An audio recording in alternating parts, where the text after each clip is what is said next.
할렐루야. 이 아침 부활의 주님을 찬양하고 부활하신 그 주님 앞에 영광을 올려드립니다.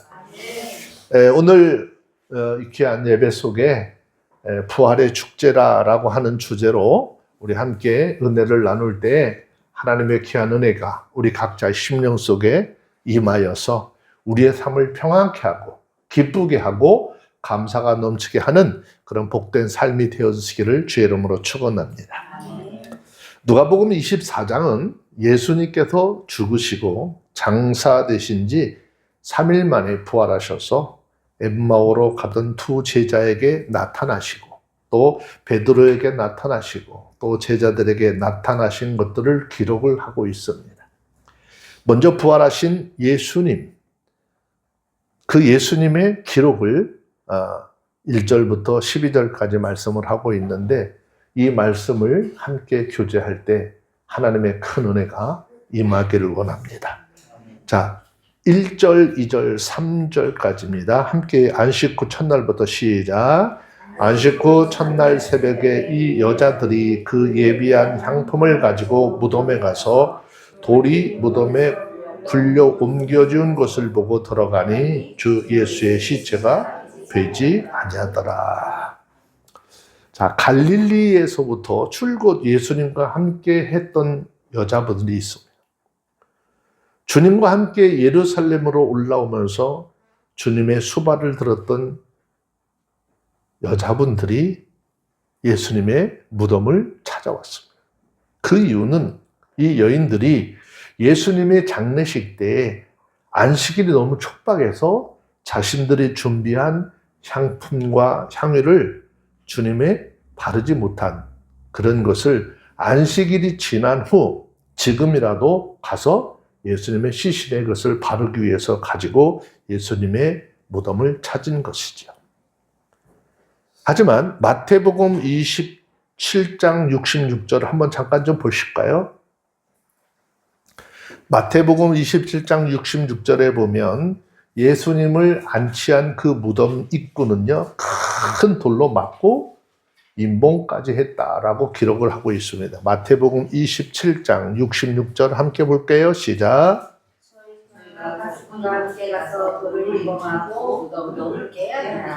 네, 자, 그리고 마가복음 16장 3절을 보시면 예수님이 시신이 안치된 이곳에 큰 돌로 입구까지 막아서 임봉을 했어요. 그랬더니 이 예수님을 찾아가는 이 여인들의 마음은 이랬다는 거예요. 어떻게 올라갔느냐? 그 돌을 어떻게 옮길까 걱정하면서 올라갔다라고 마가복음 16장 3절 함께 읽어봅니다. 시작. 서로 말하되 누가 우리를 위하여 무덤에서 돌을 내려주시고 하더니. 네. 그렇게 큰 돌로 막혀져 있고 그것을 이 연약한 여자들이 어떻게 그 돌을 옮기고 그 안에 계신 예수님의 시신에 이 향유와 향품을 바를까 걱정을 하면서 막 올라갔대요. 그런데 그렇게 염려해서 무덤에 딱 도착을 했을 때 가서 보니까 이미 돌이 옮겨져 있었어요. 자, 우리가 이 사실을 통해서 깨달아야 할 것은요, 이 여인들은 자신들이 무덤의 돌을 어떻게 치우고 들어갈까 걱정하고 있었지만 하나님은 이미 이 여인들을 위해서 천사를 통해 무덤을 가로막고 있던 돌을 옮겨 놓으셨어요. 사람들은 과연 하나님께서 말씀하신 일이 언제 이루어지겠느냐 이런 많은 생각들을 가지고 있습니다. 언제쯤 하나님 말씀하신 것들이 그대로 이루어질까? 그러나 하나님은 말씀하시죠. 이미 벌써 다 이루셨다. 사람들의 눈에는 보이지 않지만 하나님은 하나님의 일을 이미 벌써 시작하고 계셨고 그것을 우리들이 어떤 계기를 통해서 주님 앞에 믿음으로 갔을 때 하나님은 그 일을 이미 완성시키고 계셨다라고 하는 것이죠. 자, 우리가 다니엘서 6장을 통해서 보면 바사의 포로로 끌려간 다니엘이 총리에 오르기는 하지만 다른 총리들이 다니엘을 못마땅하게 여겨서 한 달 동안 아무 신에게 기도하지 못하게 하고 만약 이 법령을 어기게 되면 그 사람을 어디에 집어넣자고 그러죠? 사자굴 속에 던져서 사자밥이 되도록 하는 계략을 꾸미고 다니엘을 죽이려고 합니다. 하지만 다니엘은 어떻습니까? 어떠한 경우라도 내가 하나님 앞에 기도하는 것을 쉬지 않겠고 그랬어요. 그렇게 기도하다가 이것이 발각이 돼서 사자굴에 던져지게 되죠. 이 모든 계략들은 어떻습니까? 다니엘을 쉬게 하는 자들의 계략이었습니다. 하지만 한 나라의 왕이 개인적인 친분 때문에 법을 어길 수는 없는 거예요. 이 왕이 다니엘을 얼마나 사랑하고 아꼈는지 우리는 성경을 통해서 잘 볼 수 있어요. 근데 왕이지만 개인적으로 아끼고 사랑한다고 해서 그것을 사회의 법을 무시할 수가 없어서 형을 집행하도록 하죠. 그런데 놀라운 사실은 그 이전에 이미 벌써 하나님께서 그 사자들의 입을 막으셨다는 것이죠. 다니엘을 끌어다가 사자굴 속에 던지게 한 다리오 왕이 너무너무 마음이 안타깝고 궁금해가지고 다니엘이 던져졌던 그 사자굴을 향해서 막 달려오면서 뭐라고 얘기할까요? 자, 다니엘서 6장 16절, 17절 한번 볼게요. 16절, 17절 보시고 책 덮지 마시고 좀 펴놓으세요. 자, 찾았으면 다니엘서 6장 16절, 17절 읽습니다. 시작. 이에 왕이 명함에 다니엘을 끌어다가 사자굴에 던져 넣는지라. 왕이 다니엘에게 일러 가로되 너희 항상 섬기는 내 하나님이 너를 구원하시리라 하시니 이 돌을 굴려다가 아구를 막음에 왕이 어인과 기인들의 인을 쳐서 봉하였으니 이는 다니엘 처치한 것을 변개함이 없게 하려 함이었다. 다니엘을 사자굴 속에 집어넣어가지고 이 사람을 죽이는데 변함이 없어. 자, 그런데 그 다음날 이 다니엘을 너무너무 아끼던 바사왕이 다음날 일찍이 사자굴에 막 찾아오면서 어떻게 해요? 다니엘을 부르면서 탄식하죠. 자, 20절에 있는 말씀입니다. 함께 볼게요. 다니엘서 6장 20절 시작. 다니엘이 든 굴 가까이 이르러 슬피 소리를 질러 다니엘에게 물어 가로되 사실은 하나님의 종 다니엘아 너의 항상 섬기는 내 하나님이 사자에게서 너를 구원하시기에 능하셨느냐? 그러고 물어봐요. 야, 네가 그렇게 목숨을 걸고 섬기고 목숨을 걸고 네 신앙을 지켰고 네 신앙을 바라봤던 그 하나님이 이 사자굴에서 너니 그 하나님의 능력으로 네 생명을 보존시켜줬니? 라고 하는 것이죠. 자, 21절 22절 뭐라 그럽니까? 그 다니엘이 그 소리를 듣고 대답합니다. 뭐라고 합니까? 시작. 다니엘이 왕에게 고하여 가로되 원컨대 왕은 만세수를 하옵소서. 나의 하나님이 이미 그 천사를 보내어 사자들의 입을 봉하였으므로 사자들이 나를 상해치 아니하였사오니 이는 나의 무죄함이 그 앞에 명백함이오며 또 왕이 나를 왕 앞에도 해를 끼치지 아니하였나이다 그랬어요. 여러분, 우리가 분명히 알아야 될 것은 하나님의 나라가 눈에 보이지는 않지만, 그러나 하나님이 우리를 위해서 일하시는 건 눈에 보이지 않지만 그 하나님의 나라가 내 속에 있고 그 하나님이 나와 함께 일하심을 깨달는다면은 담대함으로 삶을 살아가라는 것이죠. 세상 사람들 우리를 죽이려고 하고 세상 사람들이 우리를 악한 구렁텅이에 빠뜨리게 하려고 하지만, 아니 혹이 빠진다 할지라도 하나님은 그곳에서 나를 위해서 이미 일하고 계신 것이고 하나님의 구원의 일들을 완성시키고 계시다는 것을 깨달아 알아야 하는 것이죠. 마찬가지로 하나님은 이미 예수 그리스도를 어떻게 해요? 사망 가운데 떨어지게 두셨지만 다시 부활하시도록 모든 일을 준비하셨고 실행하셨어요. 또 우리들을 위해서도 이 부활의 아침을 이미 준비해 놓은 것을 믿고 우리 모두는 하나님의 말씀을 따라 살고자 하는 그런 다짐이 날마다 우리 가운데 있어지기를 주의 이름으로 축원합니다. 자, 이렇게 예수님의 시신이 안치된 곳을 찾아온 여인들에게 천사들이 뭐라고 이야기합니까? 자, 5절, 6절, 7절입니다. 함께 봅니다. 시작. 여자들이 두려워 얼굴을 땅에 대니 두 사람이 이르되 어찌하여 산 자를 죽은 자 가운데서 찾느냐? 여기 계시지 않고 살아나셨느니라. 갈릴리에 계실 때 너희에게 어떻게 말씀하신 것을 기억하라. 이르시기를 인자가 죄인의 손에 넘겨 십자가에 못 박히고 제3일에 다시 살아나야 하리라 하셨느니라 한데. 그래서 빈 무덤 앞에 서 있는 이 여인들은 두려워했다라고 그랬습니다. 그 이유는요, 그들의 삶에 초자연적인 계시를 접했을 때 느끼는 신비감에서 생기는 두려움이다라고 하는 것이죠. 분명히 사람을 장사를 지냈어요.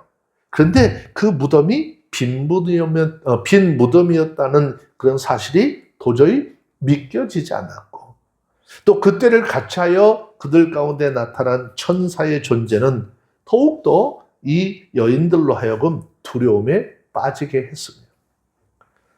천사들은 그래서 이 여인들을 책망하는 거죠. 뭐 여기까지 찾아왔니? 잘했다 그런 것이 아니라 책망을 합니다. 이유가 뭐죠? 그 이유는 예수님께서 여기, 즉 무덤 안에 없는 것은 당연한 것이라는 것이죠. 왜 없는 것을, 지금 예수님이 시신이 여기 없는 것을 왜 근심하고 살아계신 예수님을 왜 죽은 자들이 갇혀있는 무덤에 와서 찾느냐라고 말씀하고 있습니다. 우리가 여기서 한 가지 깊이 깨달아야 할 것은 성경은 절대로 공부하기 위한 책이 아니에요. 옛날에 하나님이 어떻게 말씀하셨고 예수님이 어떻게 사셨는지 그것을 공부하고 외우기 위한 책이 아니라 죽음을 이기시고 살아 계신 예수님이 지금 내 삶에 얼마나 귀한 일을 행하고 계신 것을 알라고 우리에게 주신 하나님의 말씀이에요. 이 말씀을 통해서 오늘 우리에게 생명 주시고 우리를 영원한 천국으로 이끄시는 그 하나님을 날마다 만나볼 수 있도록 해야 하는 것입니다. 귀머거를 고치시는 예수님, 소경을 고치시는 예수님, 지금 그 주님이 내 속에서 얼마나 귀한 일을 행하고 계신지 그 내용을 소개하고 있는 것이고, 그것을 믿는 자들에게 하나님의 역사를 일으키고 있는 것이 성경이라는 것입니다. 앞으로 얼마나 귀한 일을 내게 행하실 것인지를 말씀하시는 것이 곧 성경인 것입니다. 예수님은 죽어서 무덤에 계신 것이 아니라 살아계시고 오늘도 우리와 동행하시고 우리와 함께 하신다라고 하는 것이죠. 하지만 더 놀라운 것은 뭐죠? 이 여인들은 이미 예수님께서 죽으시고 3일 만에 부활하실 것이라는 이야기를 이미 예전부터 주님으로부터 들었던 사람들이었어요. 제자들은 다를까요? 제자들도 물론이었습니다. 그렇지만 아무도 예수님이 부활하실 것이라는 사실을 믿은 사람이 없었다는데 참 가슴 아픈 일이에요. 아니, 믿을 수도 없었어요. 왜? 인류의 역사상 아직까지도 단 한 번도 그런 일이 없었기 때문이죠. 그러면 그렇게 한 번도 일어나지 않았으면 앞으로도 일어나지 않을 것인가? 아니에요. 한 번도 일어나지 않은 그 일이 기적의 하나님 안에서 일어나는 것입니다. 모든 것을 이루시고 그분 뜻대로 하시는 그 하나님 안에서 일어나게 되어져 있습니다. 그것은 빈 무덤이었습니다. 그러므로 이 예수님의 부활을 믿는 사람들은 이 땅에서 삶을 살아가는 날 동안 어떤 이유로든지 죽음의 그림자에 잡혀 있을 것이 아니라는 거예요. 예수 안에서 생명을 찾고 그 생명을 노래하고 그 생명을 찬양할 줄 알아야 하는 것입니다. 그 이유는 사람들은요, 시체가 들어있는 무덤을 찾아도 하나님께서는 우리에게 사망이라고 하는 무덤을 주시는 것이 아니라 빈 무덤, 즉 새 생명의 소망을 주시는 분이기 때문입니다. 그러면 천사들이 이 여인에게 뭐라고 얘기하죠? 한 가지를 기억하라 그러고 합니다. 예수님께서 부활하실 것을 벌써 말씀하셨다는 것을 너희는 뭐하라? 기억하라는 것이에요. 그러면 두려움이 기쁨으로 변하게 되는 것이죠. 아, 우리 주님이 그때 말씀하셨던 그대로 주님은 그 일을 이루셨구나. 주님의 말씀대로 되었구나. 그러면 어떻게 해요? 죽은 것이 슬픈 것이 아니라 우리 모든 인생들의 죄를 사하시고 우리에게 새로운 생명을 주시기 위해서 이렇게 죽으시고 부활하셨으니 이것이 얼마나 큰 기쁨으로 다가올 것이냐라고 하는 것입니다. 자, 누가복음 8장 9절 10절까지 한번 봅시다. 8절 9절 10절 읽습니다. 시작. 저희가 예수의 말씀을 기억하고 점에서 마다 이 모든 것을 알아차때 모든 관리에 구하니 이 여자 네, 10절 시작. 이 여자들은 막달라 마리아와 요한나와 야고보의 모친 마리아가 또한 저와 함께한 다른 여자들도 이것을 사도들에게 고하니라. 자, 여인들이 천사의 말을 믿었어요. 그리고 주님께서 예전에 자기들하고 가르치고 동행할 때 하셨던 말씀을 어떻게 했다는 거죠? 기억했다는 거죠. 그리고 그 순간에 그 주님의 말씀을 마음에 새기고 예수님께서 부활하셨다면 여기 더 이상 찾을 필요가 없을 거야. 여기서 다시 주님을 찾을 이유가 없어라고 하는 결론을 내렸습니다. 이제 그들은 주님께서 생전에 말씀하셨던 것처럼 3일에는 부활하실 것이다 라고 하는 그 말씀을 잊고 제3일에 예수님의 시체를 찾아 그 예수님의 시체에 바를 향유를 준비해 온 것을 굉장히 부끄러워하게 된 것이죠. 그리고 그 시기에 지금 천사가 한 이야기를 통해서 예수 그리스도의 말씀을 기억함으로 그의 섭리를 올바로 이해하게 되는 것이죠. 여러분, 우리의 삶 속에 내가 혹 감당하지 못할 어려움들이 생기고 때로는 내가 예기치 않은 일들이 우리 가운데 생길 때 무엇을 기억하고 살아갈까요? 무엇을 기억할까요? 우리에게 그런 어려움들이 생겼을 때 과연 하나님의 말씀을 기억하고 있느냐? 아니면 어떤 사람들이 기억이 나느냐? 어려울 때 기억나는 것이 곧 내가 의지하는 그것이라고 하는 것입니다. 어려움이 생겼을 때 하나님을 의지하지 아니하고 사람이 생각났다라고 한다면 그 사람은 예수를 믿는 것 같고 교회에 아무리 아름다운 직분을 가진 것 같지만 그 사람은 하나님을 믿는 사람, 예수를 믿는 사람이 아니라 그 사람이 생각나는 그것을 믿는 사람이에요. 하나님을 생각하는 사람. 주님께서 우리에게 주신 말씀을 생각하는 사람은 하나님으로부터 구원을 얻게 될 것입니다. 그러나 반대로 어떤 힘든 일, 어려운 일들이 생겼을 때 사람을 생각해내는 사람들은 하나님께서 우리에게 베푸신 구원의 은혜에 참여하지 못하게 될 것입니다. 우리가 기억해야 될 것은요, 군대가 많다고 해서 왕의 나라를 구하느냐? 그렇지 않습니다. 힘이 세다고 해서 용사가 제 목숨을 건지느냐? 그렇지 않습니다. 우리가 성경을 잘 살펴보면 어떻게 해요? 나라를 구하는 데는 많은 수의 군인과 어떻게 해요? 말들이 필요한 것이 아니잖아요. 전쟁터에서 사람들의 목숨을 건지는데 많은 군대가 필요할까? 그렇지 않아요. 사람들이 아무리 전쟁의 날을 위해서 마병을 준비할지라도 그것을 이기게 하시는 것은 여호와 하나님께 있는 것이에요. 전쟁에서 승리는 하나님이 이끄셔야 하는 것입니다. 다만 한결같은 마음으로 하나님을 사랑하고 하나님의 은혜를 사모하는 사람들 살펴보시고 그들의 목숨을 죽을 자리에서도 건져내시고 굶주릴 때 살펴보시며 주님은 우리의 구원자이시고 우리의 방패임을 믿고 그 주님을 믿고 의지하며 따르는 삶을 살아 한다라고 말씀하고 있는 거예요. 언젠가도 한번 좀 말씀을 드렸습니다면은 내동교회에 있어요. 부천에 내동교회에 있는데 거기에 찬양하는 일곱 집사라라고 하는 팀이 있어요. 거기 한 형제들이에요. 가족들이에요. 그 아들이 월남에 갔을 때인데요. 아들을 전쟁터에 보낸 어머니의 마음은 얼마나 불안할까요?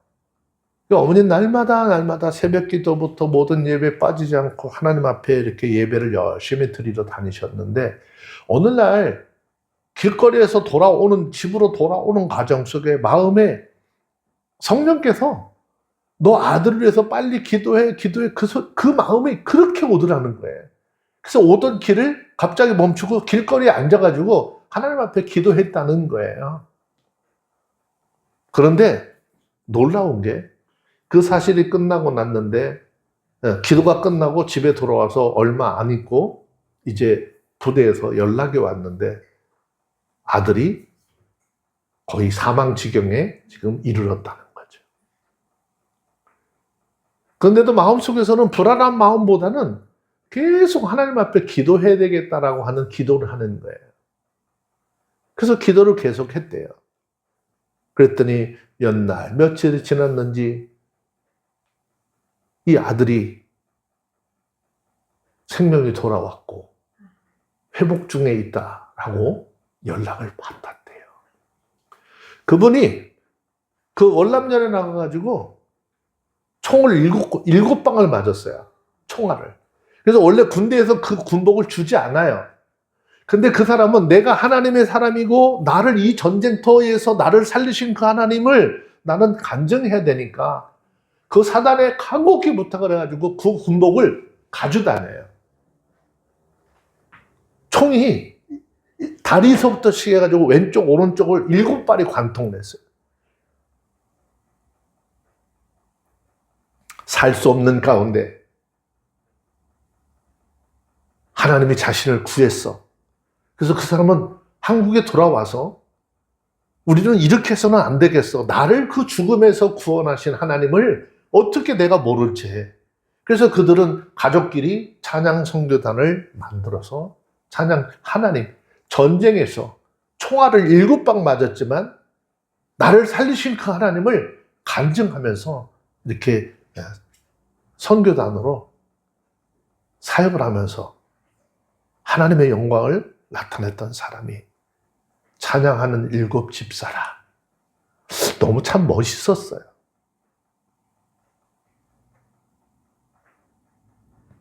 그들이 진실하게 하나님을 믿고 의지했어요. 하나님께서는 그 은혜를 사모하는 사람들을 살펴주시고 그 죽을 자리에서도 목숨을 건져주셨고 굶주릴 때 살펴주시는 주님. 우리 하나님은 그런 하나님이야. 총알을 안 맞게 하는 것이 아니라 총을 맞았다 할지라도 그곳에서 새로운 생명을 주시는 하나님. 얼마나 큰 하나님인지 볼 수 있도록 하라는 것입니다. 우리는 성경에 오솔이라고 하는 것들이 나오는, 오솔이라고 하는 이름을 가진 그런 짐승이 하나 나오는데 성경에서는 그것을 사반이라고 표현이 되어져 있어요. 이 사반을 통해서 많은 것을 배울 수 있는데 이 작은 동물은 위험이 닥쳤을 때 어디로 도망을 가야 되는지 너무 잘 알고 있어요. 산에서 돌출이 되어져 있는 울퉁불퉁한 큰 바위들은 이 오소리가 숨어 살기 아주 적합한 모양을 이루고 있습니다. 독수리가 이 오소리를 잡으려고 급강하잖아요. 그러면 이 작은 동물은 바위에 의해서 보호를 받게 됩니다. 그러므로 독수리가 오소리를 잡아먹으려고 한다면 어떻게 해요? 그 바위산을 다 무너뜨리기 전에는 거의 불가능한 것이죠. 독수리의 손 발톱이 거기 들어오지 않는 얇은 바위 틈 사이로 이렇게 딱 끼어들어가 있으니까 어떻게 해보지를 못하죠. 사자도 마찬가지예요. 먹이를 찾아 배회할 때 오소리가 바위 위에 납작하게 붙어 있으면 산의 색깔과 비슷하기 때문에 들키지 않는데요. 오소리는 바위 틈에 머물러 있는 한은 안전한 것이죠. 그러나 만일 풀밭을 향해서 나가서 그 풀밭에서 방랑을 한다면 그 오소리는 다른 동물들의 밥이 되고 말 것입니다. 이 세상에서 가장 용감한 오소리라 할지라도 어떻게 합니까? 작은 사자에게조차도 상대가 되지 않는 것이죠. 그러나 오소리는 현명해서 육체의 힘을 기르는 데 있지 않고 바위와 같은 피난처를 찾는 데 있다라고 하는 것을 우리 가운데 보여주고 있는데, 그 이야기는 결국 그런 거잖아요. 우리 인생들에게 산성이시고 우리 인생들에게 방패가 되시는 것은 여호와 하나님이야. 그러니까 너희는 이 사반한테도, 이 작은 동물로 통해서도 좀 배우라는 것이죠. 가르침을 배우라는 것이잖아요. 우리 인생들 마찬가지입니다.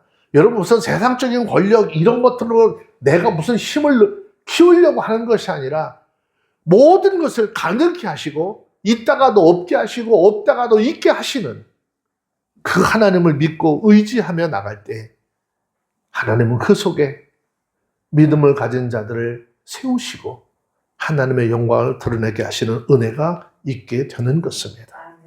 우리가 이 사반을 통해서 그런 생각해 봐야 돼요. 우리는 이 사반 이상의 지능을 소유하지 않았다는 거예요. 만약에 그 지능을 가지고 했다면 우리는 우리의 힘이 어느 곳에 있는지 알게 될 거예요, 아마. 왜? 내가 그러면 아까도 얘기했지만 어려운 일이 생기고 힘든 일이 생길 때 하나님이 생각나고 말씀이 생각나는지, 내가 어떤 그것이 생각나는지, 그렇다면 그 사람이 생각나는 그것이 그 사람의 믿음의 대상인 것처럼 우리의 힘이 어디 있는지, 나를 보호하는 바위, 산성이신 하나님께 있는 것이지 내게 있는 것이 결코 아니라는 것을 깨달아 알라는 것입니다. 성경은 에베소서 6장 10절의 말씀을 잠깐 한번 볼까요?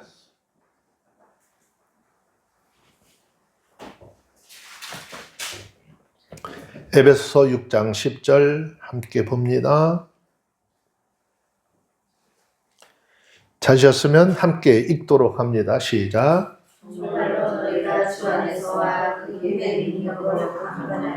아멘. 너희가 어디서? 주 안에서와 그의 힘의 능력으로 강건하여지는 거예요. 우리 힘으로, 우리의 능력으로 강건하여지는 것이 아니라 예수 그리스도 안에 있을 때 그 주님의 힘과 능력으로 강건하여지는 것이죠. 자, 사무엘하 22장 2절에 있는 말씀을 한 번 더 보시면은요, 우리가 믿는 하나님, 내가 믿고 의지하는 그 하나님이 어떤 하나님이라는 거예요. 자, 사무엘하 22장 2절 찾으셨으면 함께 볼까요? 읽습니다. 시작. 그렇게 여호와는 나의 반석이시요 나의 요새시요 나를 건지시는 자시요. 여호와는 나의 반석이시요 나의 요새시요 나를 건지시는 자라. 다윗은 자기 대적들에게 쫓길 때 하나님 앞에 이렇게, 내가 믿는 하나님, 내가 생명처럼 여기는 하나님은 나의 반석이시고 나의 요새시고 나를 건지시는 자라라고 고백했습니다. 오소리, 즉 사반, 그들은요 피난처가 어디 있는지 너무너무 잘 알고 위험이 딱 생기면, 위험을 딱 느끼면 바로 그 바위 틈밖으로 들어옵니다. 우리들도 마찬가지예요. 우리가 진정한 피난처가 어디인지를 깨닫고 오늘 이 부활의 주님의 날개 아래 피하여 삶을 살아가시고 주님으로부터 오는 새로운 생명의 역사를 풍부하게 받아 누리며 우리 주님 앞에 서는 날까지 믿음의 길을 걸어갈 수 있는 우리 모두가 되어주시기를 주의 이름으로 축원합니다. 자, 부활의 소식을 들은 제자들의 반응이 11절, 12절에 나오는데 함께 좀 볼까요? 읽습니다. 시작. 사도들은 저희 말하는 듯이 되어 믿지 아니하나 베드로는 일어나 무덤에 달려가서 불을 보니 새마음과 함께인지라 그들의 일을 기이히 여기며 집으로 돌아가니라. 여인들은 사도들에게 달려와서 자기들이 보고 들은 것을 설명을 합니다. 그런데 제자들은 어때요? 도저히 믿을 수가 없었어요. 그 이유는 아직도 제자들은 인간의 나약함 속에서 헤어나지 못하고 있었기 때문이고, 또 주님이 말씀하셨던 그 가르침의 말씀을 온전히 믿지 못했기 때문이죠. 하나님의 나라의 일, 하나님이 하시는 일을 이 땅의 육적인 것으로만 생각을 하고 이해하니까 영적인 하나님의 나라의 일을 깨닫지 못하는 것입니다. 믿지 못했어요. 지금 제자들은 이 여인들이 전하는 부활의 소식에 대해서 이 사람들이 헛것을 보고 와서 일어나 이렇게 생각을 하면서 사실이 아닌 것처럼 여겨서 아무도 믿지 않았다는 것입니다. 그 이유는요, 어떻게 죽은 사람이 다시 살아날 수 있을까? 그런 일이 일어날 수 있겠니? 라고 하는 것이죠. 하지만 이러한 생각들은 굉장히 어리석은 생각인 것입니다. 예수님과 함께 할 때 죽은 자들을 살리는 그 현장을 이들은 보았을까요? 안 보았을까요? 그들은 죽은 자를 살리시는 예수님의 그 사역의 현장을 보았어요. 그리고 이 사실을 믿지 못하고 있습니다. 자, 우리가 이 말씀을 통해서 생각해야 될 것은, 우리가 알아야 할 것은 인간의 생명이 하나님의 손에 있듯이 죽음도 사망도 하나님의 손에 있다라는 것입니다.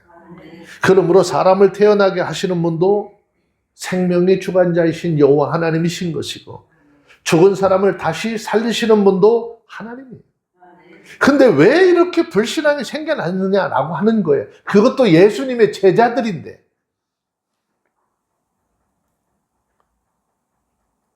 이 시대를 살아가는 많은 그리스도인들이 성경에 대해서, 하나님의 말씀에 대해서 왜 불신앙적인 삶을 살죠? 이유가 뭘까요? 믿지 못하는 거예요. 하나님의 말씀이, 생명의 말씀이 이 제자들의 가슴 속에 새겨지지 않았어요. 믿어지지 않았어요. 오늘 이 시대를 살아가는 수많은 그리스도인들이 있지만 왜 하나님의 말씀에 불순종할까요? 왜 따르지 않을까요? 이 하나님의 말씀을요, 서두에서 말씀하신 것처럼 무슨 지식이나 지혜를 얻는 것처럼 그런 양식적인 것으로 생각을 하니까 그런 거죠.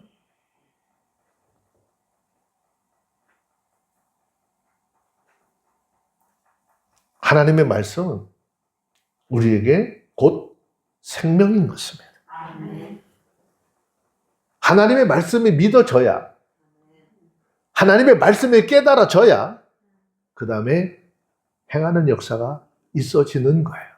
근데 오늘날 수많은 그리스도인이라고 하는 사람들, 성경을 그냥 하나의 글로 이해를 하려고 하는 사람들이 너무나 많습니다. 하지만 성경은 우리에게 생명의 씨앗인 거예요.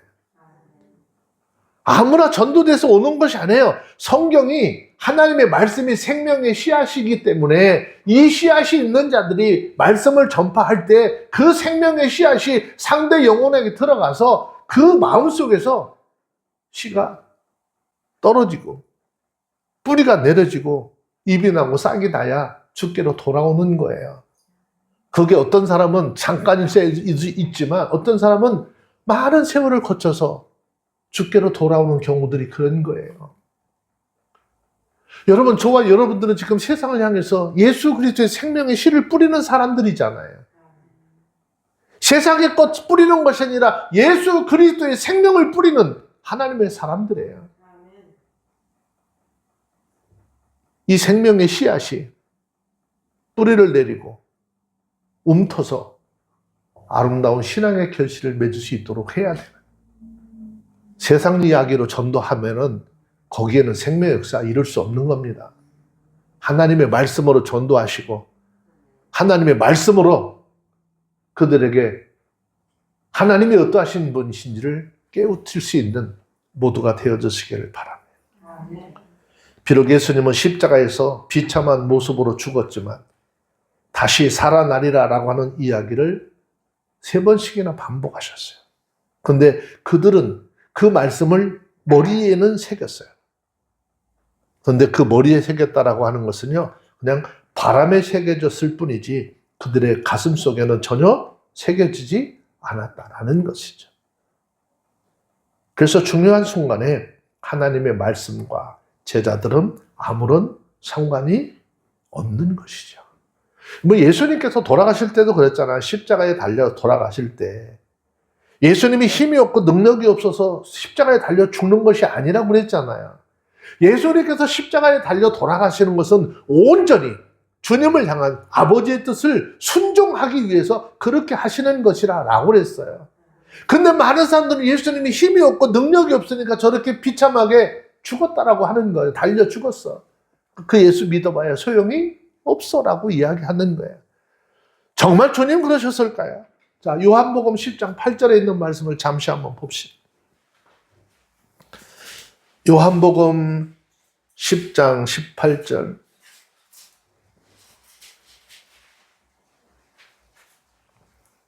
찾으셨으면 요한복음 10장 18절 시작. 내게서 다른 자가 있는 것이 아니라 내가 스스로 보지만 나는 볼 것을 있고 다시 오실 것을 있으니 이 계명을 내 아버지에게서 받았다. 예수님께서 십자가에 달려 돌아가시는 것은 있잖아요.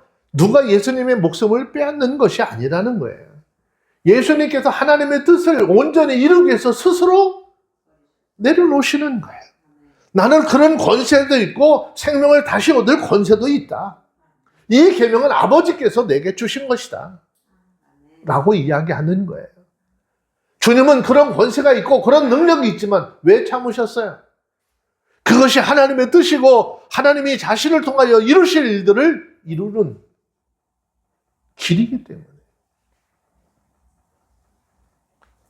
하지만 그 중에 베드로는 혹시나 하는 마음이 싶어서 확인하고 싶은 마음이 들어서 무덤으로 달려가게 됩니다.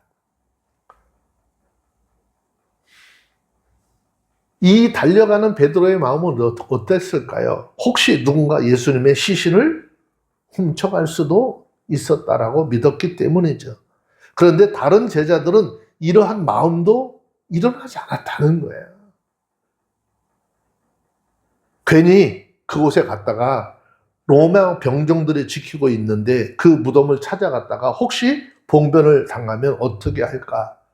그 걱정에 아예 듣기는 들어도 귓전으로만 듣고 믿지 않았습니다. 우리가 이 본문의 말씀에서도 굉장히 중요하게 깨달아야 할 것은 이 당시 베드로에게 믿음이 있었기 때문에 달려갔느냐? 절대 그렇지 않아요. 그런데 다른 제자들에게 없는 한 가지가 있었어요. 다른 제자들에게 없는 한 가지, 그 이유는 예수님을 사랑하는 마음이 있었기 때문이라는 거예요. 그 마음을 어떻게 확인할 수 있을까? 요한복음 20장 8절, 9절 잠깐 좀 볼게요.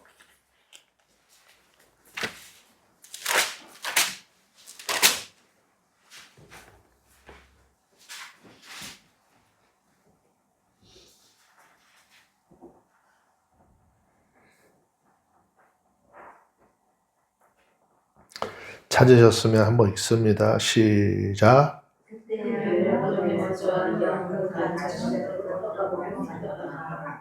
저희는 성경에 그가 죽은 자 가운데서 다시 살아나야 내가 하신 말씀을 가지지 못하더라. 네, 그렇죠? 여기 보면 요한의 기록에 의하면 베드로와 또 다른 한 제자가 무덤에 달려가서 보고 여자들이 말하는 말을 믿게 되었다는 거예요. 여자들이 전한 말을 그때서 믿었어요.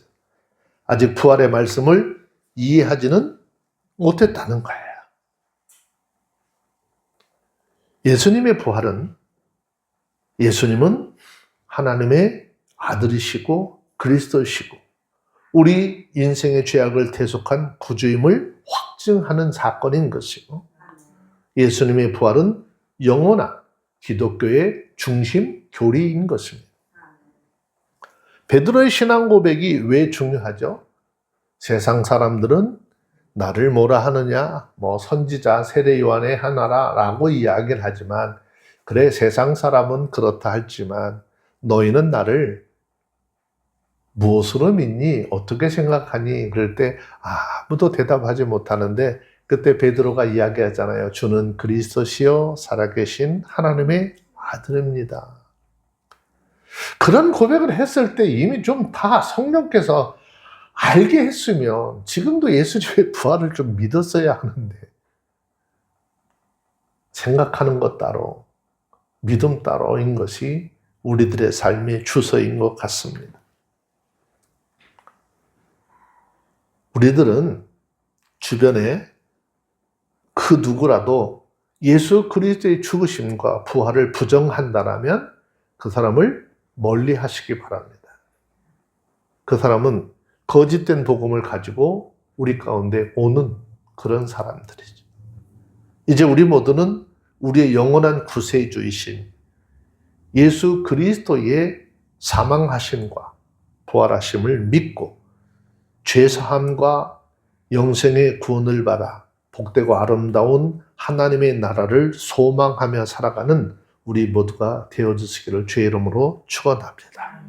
또 특별히 오늘 이 시간에는 부활의 축제의 마당인데 예수님께서 우리는 이미 사망에서 생명으로 옮겨 놓으셨어요. 그럼 우리는 그 주님 안에서 정말 기쁘고 즐거운 그런 새 생명의 축제를 누리고 살아야 하는 거예요. 그리고 그 축제의 마당에 사람들을 초청하는 거죠. 여기 좀 한번 와봐. 예수 그리스도를 통해서 우리에게 준 이 새 생명의 역사가 얼마나 귀한 것인지. 우리의 생명의 주이신 주님을 만나는 장이 예배인 것이야. 예배에 함께 참석해봐, 동행해봐 하면서 많은 사람들을 주께로 인도하는 그런 삶이 우리의 삶 속에 있어지기를 주의 이름으로 축원합니다. 기도하겠습니다. 하나님 감사합니다. 주님의 귀한 은혜가 예수 그리스도를 통한 구원의 복된 소식이 우리 각자의 삶 속에 들려지게 하시고 이 한 시간 들려지는 하나님의 말씀의 능력을 통하여서 사망에서 생명으로 옮겨진 이 축제의 장에 문영혼들을 돌아오게 하고 우리 아버지 하나님의 생명의 역사를 이뤄가는 복된 심령들 되게 하옵소서. 우리에게 귀한 이 부활의 소식을 주시고 이 부활의 소식을 전하게 하신 아버지 하나님께 영광을 돌리고 우리의 생명 되신 주님을 찬양하오니 영광받아 주시옵소서. 우리 주 예수님의 이름으로 기도합니다. 아멘.